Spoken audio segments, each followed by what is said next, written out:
Hola, bienvenidos a mi canal. Hoy les voy a contar una historia de miedo. Sí, de miedo.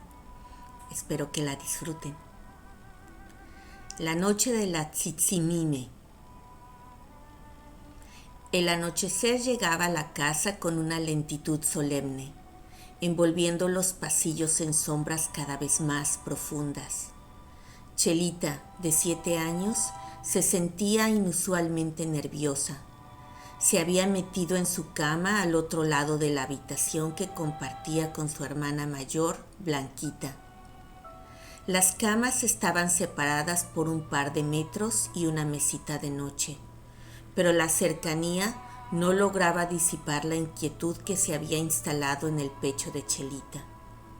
Después de la cena, su padre cerró todas las cortinas y su madre les dio un beso de buenas noches a ambas, pero la atmósfera en la habitación se sentía densa. Los últimos ruidos de la casa se apagaron y un silencio denso y pesado se apoderó de todo.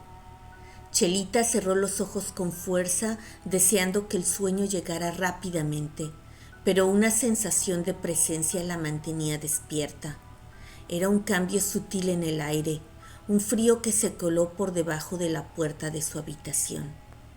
Luego, un crujido sutil en el pasillo, casi imperceptible, seguido por un silencio absoluto que era aún más aterrador.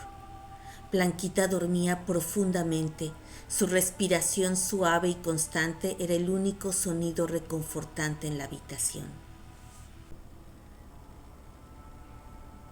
Y entonces Chelita lo sintió, en su propia cama, un leve hundimiento en el borde de su colchón. Era un peso silencioso, como si algo invisible y helado se hubiera sentado en su costado. El aire se volvió más frío y pesado, y de repente el peso se trasladó. La opresión de esa presencia ahora estaba en su pecho. No había un sonido, solo la sensación de que no podía respirar, de que algo la estaba inmovilizando. Un escalofrío le recorrió la espalda. Quería gritarle a su hermana, pedirle ayuda, pero el miedo y el peso la habían paralizado por completo.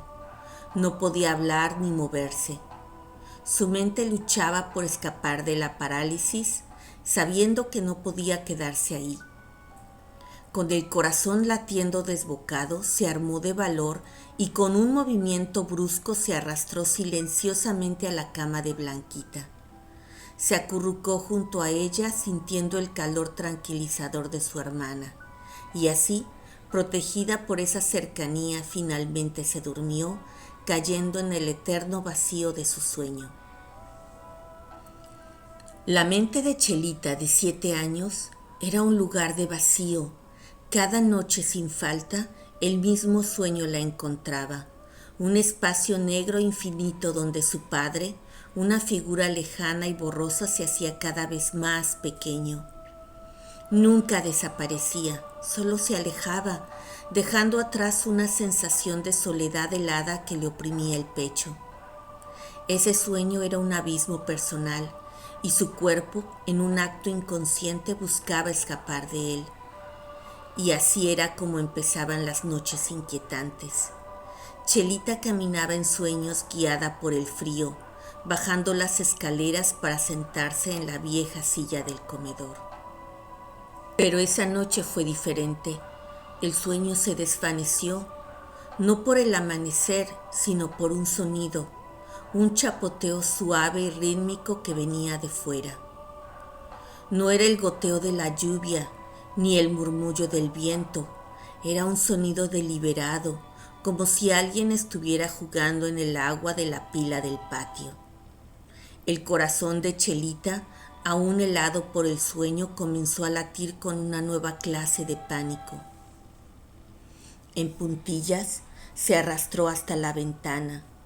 La luna llena iluminaba el patio, pero la luz era fría y extrañamente irreal.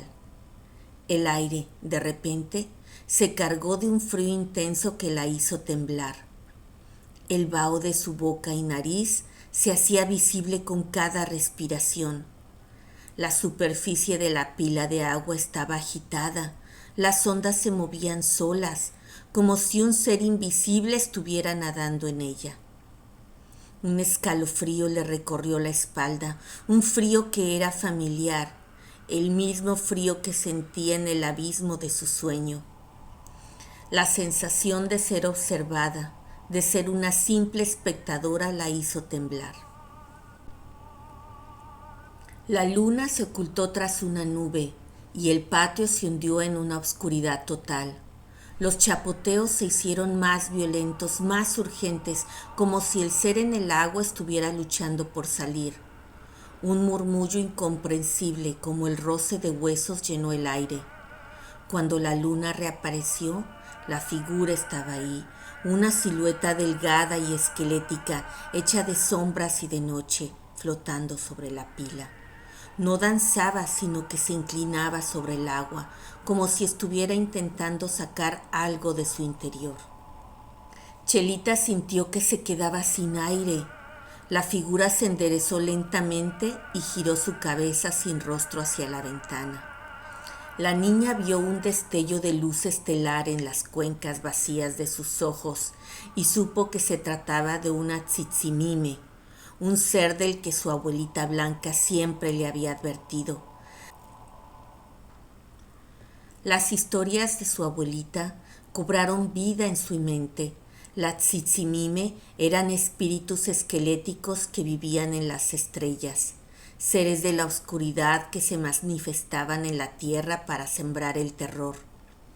Le hacían sentir a las personas una soledad y un miedo tan profundos que les hacían desear ser devorados por la noche misma. Ellas buscaban atrapar a las almas en su propio abismo de oscuridad. La criatura levantó un dedo huesudo, no para amenazar, sino para señalar el reflejo de la luna en el agua. Chelita no gritó, no corrió, simplemente se quedó parada en la ventana con los ojos fijos en la figura de la tzitzimime. Un frío glacial la inmovilizó por completo, congelándola en su lugar. No fue hasta que sus padres, bajando horas más tarde, despertados por el silencio anormal de la casa, que la encontraron. Chelita estaba sentada en la silla del comedor, su cuerpo rígido y su mirada perdida en la oscuridad del patio. Había una lágrima congelada en su mejilla, pero no un solo sonido había escapado de sus labios. Y bien, así termina la historia de Chelita y sus terrores nocturnos. Gracias por visitar a mi canal. Hasta luego.